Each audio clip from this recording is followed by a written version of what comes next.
Bilang bahagi ng pagdiriwang ng ika-30 buwan ng Police Community Relations, nagsanib puwersa ang mga tauhan ng Regional Police Community Affairs and Development Unit 6, Regional Anti-Cybercrime Unit NIR, Bureau of Jail and Penology at Bureau of Fire Protection upang magsilbing inspirasyon at gabay sa mga pioneer criminology students ng College of Criminal Justice Education sa ginanap na Law and Order League Officers Training sa VMA Global College, Bacolod City nito lamang ika-22 ng Hulyo taong kasalukuyan. Sa pamamagitan ng makabuluhang dialogo at talakayan, tinalakay ng mga kinatawanan ng PNP,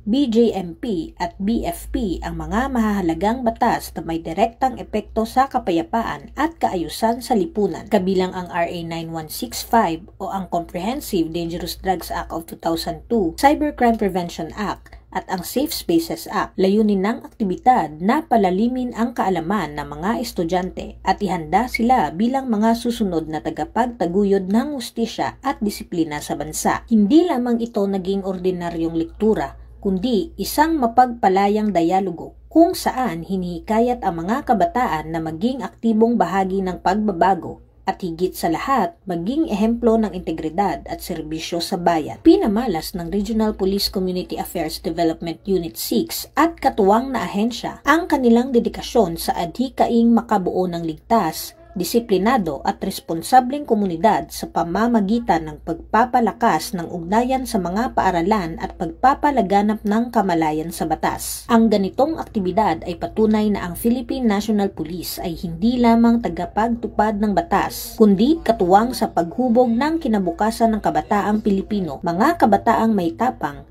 talino at malasakit sa bayan. Sa pagkakaisa ng sari-saring sektor na itataguyod natin ang iisang layunin, ang maglingkod, magprotekta at magbigay inspirasyon sa susunod na henerasyon. Mula dito sa Police Regional Office 6, ako ang inyong Police News Network Correspondent, Patrolwoman Andrea Dominic Tipalobos. Alagad ng batas, tagataguyod ng balitang pulis.